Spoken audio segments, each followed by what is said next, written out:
जय श्री राम दोस्तों। आज हम बात करने वाले हैं कि कौन सा मार्केट हमें कितना परसेंट रिटर्न दे सकता है इंट्राडे में, कि पोजिशनल में, वीकली में या मंथली में।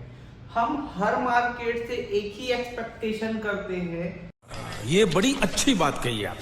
अगर मान लो किसी दिन 10 रुपए से 100 रुपए चीज चले जाए तो मैं वो हर डे उस मार्केट से एक्सपेक्टेशन करूंगा, भले वो निफ्टी रहे, मिड कैप निफ्टी रहे, बैंक निफ्टी रहे या सेंसेक्स रहे। पर ये जो चीज है वो थोड़ी सी वीक पॉइंट है हम ऑप्शन ट्रेडर्स की। इसलिए है क्योंकि देखो, निफ्टी में 50 स्टॉक्स होते हैं, ठीक है। अब वो 50 स्टॉक्स किस टाइप से बिहेव कर रहे हैं, कितने स्टॉक्स गेनर्स हैं, कितने स्टॉक्स लूजर्स हैं, ये चीजें हम देखते ही नहीं है और तुरंत कॉल लेते हैं, पुट लेते हैं, जिससे कि हमें बहुत सारा लॉस सहना पड़ता है। अगर हम मार्केट के एक वे को जान जाए कि ये मार्केट मुझे इंट्राडे में थोड़े से टाइम पे कितना परसेंट रिटर्न दे सकता है, तो शायद ही मैं लॉस ज्यादा नहीं, कम लॉस से बच जाऊंगा और थोड़ा थोड़ा धीरे धीरे प्रॉफिट की ओर बढ़ता जाऊंगा। तो आज ऐसे ही एक मुद्दा मैंने निकाला है कि रिटर्न ऑन मार्केट, मुझे मार्केट से कितना परसेंट रिटर्न लेना चाहिए। पहले बात करते हैं मिड कैप निफ्टी की। मिड कैप निफ्टी एक ऐसा इंडेक्स है जो चाहे तो आपको बहुत ज्यादा पैसा भी दे सकता है और और चाहे तो थोड़ा थोड़ा वहीं पे ही टाइम डिके करके आपका पूरा पैसा लॉस कर सकता है। तो आपको मिड कैप निफ्टी से अगर इंट्राडे में एक्सपेक्टेशन होता है तो कम से कम फर्स्ट ट्रेड में आपको 20 से 25 पॉइंट या रुपए का एक्सपेक्टेशन करना चाहिए। इसलिए दोस्तों, अगर आप बोलेंगे कि नहीं आज मुझे 50 पॉइंट कलेक्ट करना है, वो पॉसिबल नहीं है, लेकिन 20-25 पॉइंट में आप थोड़ा थोड़ा पॉइंट्स कलेक्ट करते जाएंगे, आपका प्रॉफिट का रेशियो बढ़ता जाएगा, आपका लॉस का भी रेशियो कम होता जाएगा, क्योंकि 20-25 पॉइंट में आप उतने ही लॉस काट के निकल भी जाएंगे और 20-25 पॉइंट्स में आप प्रॉफिट काट के भी निकल जाएंगे। जैसे जैसे ही आप प्रॉफिट्स को बुक करते जाएंगे, आपका कैपिटल जस्ट डबल होता जाएगा, ठीक है। तो मुझे मिड कैप निफ्टी से 20 से 25 रुपए ही कलेक्ट करना चाहिए एक ट्रेड में, जिससे कि मैं एक सपोर्ट जोन पे बना रहूं और मार्केट पे सरवाइव कर सकूं। अगर मैं इससे ज्यादा उम्मीद करूंगा तो ये मुझे डुबा सकता है।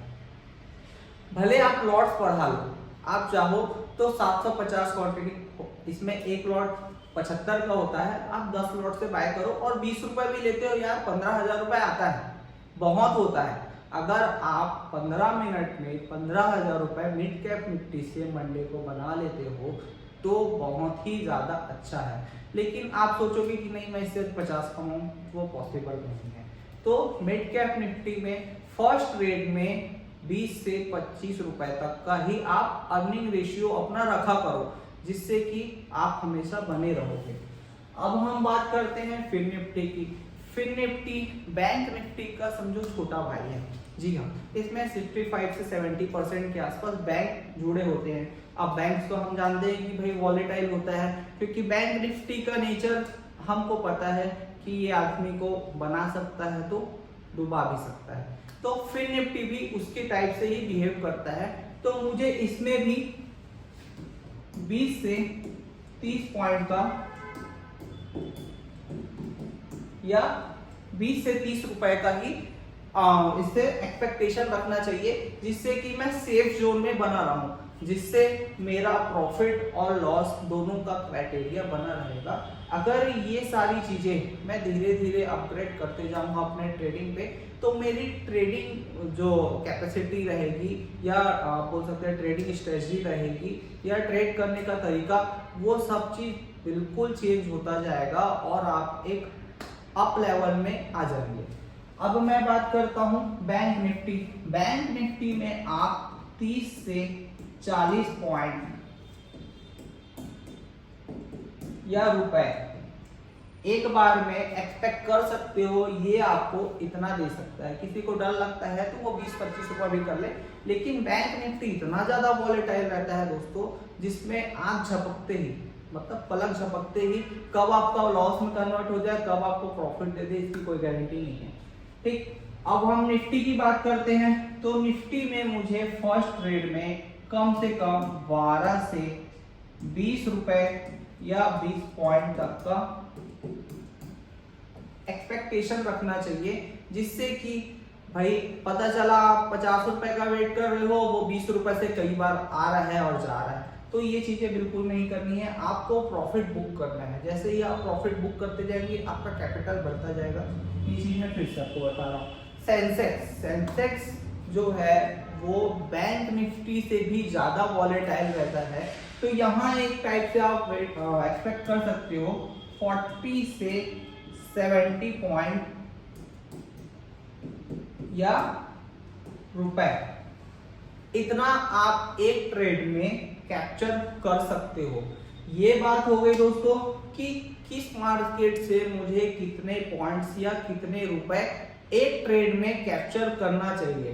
कभी कभी देखते हैं कि मार्केट बहुत ही ज्यादा अप ट्रेंड में जा रहा है, कभी कभी मार्केट डाउन ट्रेंड में जा रहा है। उस ट्रेंड को भी पकड़ने के लिए पहले मुझे इस सिस्टम्स को अपने सारे ट्रेड में फॉलो करना पड़ेगा।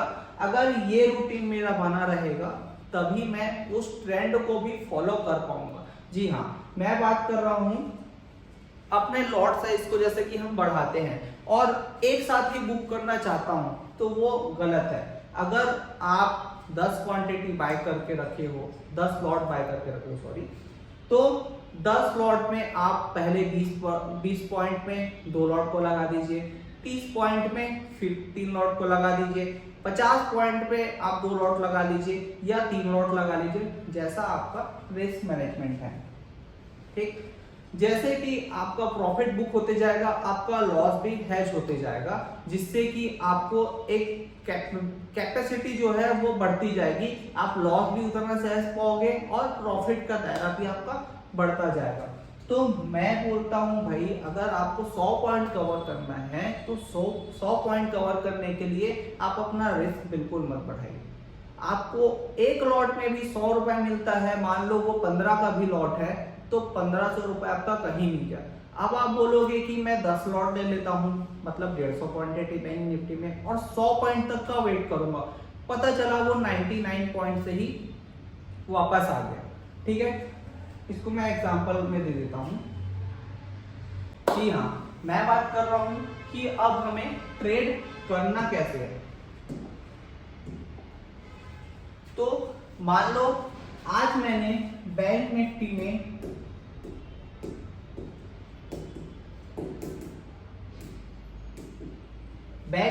मुझे ट्रेड करना है। बैंक निफ्टी का लॉट साइज होता है मान लो 15।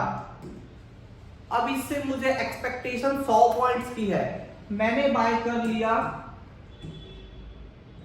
लिया 10 लॉट, मतलब मेरे पास कितनी क्वांटिटी हो गई, 150 क्वांटिटी हो गई। अब मैं अगर 100 पॉइंट का पूरा वेट करूंगा तो वो शायद मेरे लिए हार्मफुल हो सकता है 100 पॉइंट। लेकिन अगर मैं अपने लॉट्स को डिवाइड कर दूं 100 पॉइंट में तो हो सकता है कि मेरा रिस्क भी मैनेज हो जाएगा और प्रॉफिट का रेशियो भी बढ़ जाएगा।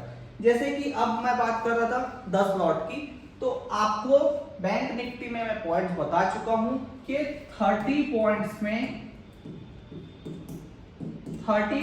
में आपको 3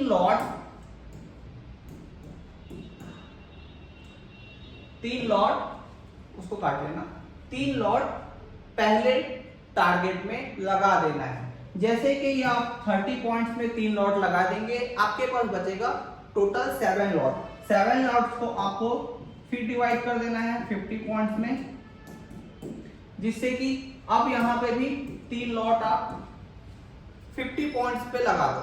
अगर वो एक बार में भागा तो आपके सारे पॉइंट्स को वो कवर कर देगा, जिससे कि आप टेंशन फ्री रहोगे कि अरे यार मेरे को इतने में बेचना था, अरे यार मेरे को इतने में बेचना था। अब हमारे पास बचता है टोटल 4 लॉट, तो यहाँ पे 70 पॉइंट्स पे मुझे लगा देना है 2 लॉट, जिससे कि 8 लॉट मेरा ऑटोमेटिक बिक गया और मेरा रिस्क जो है वो बिल्कुल 0 हो गया। अब बचता है सिर्फ मेरे पास कितना, 2 लॉट। 2 लॉट तो चाहूं मैं, तो अगर मेरे को पता है कि मार्केट हो सकता है 200 पॉइंट भी जाए या 150 पॉइंट भी जाए, तो मैं इसको 120 पॉइंट के लिए भी वेट कर सकता हूं, जिससे कि मेरा ये तो आ गया। अगर इससे मुझे ज्यादा प्रॉफिट चाहिए वो भी आ जाएगा। हम क्या करते हैं, 10 लॉट बाय किए और 100 में बाय किया हूं तो 200 रुपए का टारगेट लगा देता हूं। 200 का टारगेट लगा दिया। अब यहां पे क्या होता है, मार्केट मान लो 195 आया, आप वेट करते रहते हो कि भैया 200 लगाया हूं, 5 रुपए तो और चाहिए। वो 200 नहीं गया, यहां से वो रिवर्स मार दिया। क्या मार दिया, रिवर्स मार दिया। अब रिवर्स मार लिया भैया, तो आपके पास इतना सेकंड नहीं होता है कि आप उसको तुरंत पकड़ पाओ। वो कब नीचे आ जाएगा, कब पता ही नहीं चलता। मेरा एक ही चीज है जो मैंने पहले बताया कि आपको पॉइंट टू पॉइंट सारे लॉट्स को बुक करना होगा, ऑर्डर लगाना होगा, क्योंकि धीरे धीरे आपको अपग्रेड होना है। देखो बहुत सारे लोग लॉस में हैं, ये चीज मैं जानता हूँ, इसीलिए मैं ये वीडियो भी बना रहा हूँ कि भाई आप लोग अगर ट्रेड का सिस्टम ही नहीं समझ पाओगे तो ट्रेडिंग नहीं कर पाओगे। ओवर ट्रेड करोगे, पहले थोड़ा सा निकालोगे फिर जाओगे उसी में। आपको चाहिए 100 पॉइंट ना, कमाना की तरह 5000, आराम से निकलेगा 5000।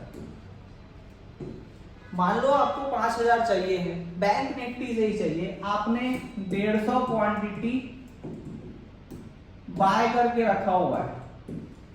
30 पॉइंट्स में आपका 30 पॉइंट्स में 4500 रुपए एक ट्रेड में आराम से बनता है। इतना आपको लॉस भी सहना है, इतना ही आपका प्रॉफिट का दायरा भी होना चाहिए, जिससे कि आप एक सर्वाइव ट्रेडर हो जाओगे। कम से कम 6 महीने 6 मंथ आपको यही ट्रेड प्लान अपने लाइफ में रखना पड़ेगा। क्योंकि यार देखो, ट्रेडर्स की लाइफ बहुत ही एक डिफिकल्ट लाइफ होती है। वो बंदा इधर से पैसा लाता है, उधर से पैसा लाता है, कोई क्रेडिट कार्ड से लाता है, कोई घर से मांग के लाता है, और उसको ये टेंशन रहता है कि मैं पैसा अर्निंग करना है और अर्निंग करने के चक्कर में वो सारे पैसे लॉस कर लेता है। पर ये गलत है। मार्केट पैसा देता उसी को है जिसको जरूरत नहीं होती। ये पॉइंट अगर आप नोट करके रखोगे तो शायद ही आप कभी लॉस खाओगे। देखो, लॉस होना है मार्केट में, ये तो आप लिख के रख लो। आपको लॉस कितना देना है और प्रॉफिट कितना लेना है, ठीक है। ये चीज अगर आपको पता होगी तो आप हमेशा एक लिमिट में रहोगे। आपका लॉस लिमिट होना चाहिए तो प्रॉफिट भी लिमिट होगा, ये अनलिमिटेड भी हो जाएगा। लेकिन अगर इसको आप मतलब एक सेट बना के रखोगे कि नहीं यार, मुझे 30 रुपए से ज्यादा लॉस करना ही नहीं है, आज का मेरा दायरा है 1000 रुपए से ज्यादा लॉस कर ही नहीं सकता। जैसे ही 1000 आया, या तो आप ऐसे लगा लो, या तो 1000 रुपए जैसे ही होता है आप बुक कर लो, दोबारा भी एंट्री कर लेना यार। लेकिन आप वेट करते रहोगे 1 से 2, 2 से 5, 2, फिर वो 0 हो जाएगा। फिर बस माइंड में एक ही चीज रहेगा, आज फिर लॉस हो गया। तो ये चीजें हमें बिल्कुल नहीं करनी है, ओके। तो अब ये चीज अगर मैं कम से कम 50 डेज भी इस चीज को मैं करता हूँ, पॉइंट वाइज सारे मार्केट से रिटर्न लेता हूँ, तो भी मैं 50 डेज में एवरेज 30 डेज निकालूंगा तो 50 से 1 लाख के आसपास मेरा प्रॉफिट रहेगा, जैसा कैपिटल यूज करूंगा। तो इस 50 डेज के प्लान को आप बिल्कुल आजमाओ, ताकि आप एक प्रॉफिटेबल ट्रेडर की ओर चलते रहोगे। ओके दोस्तों, थैंक यू सो मच।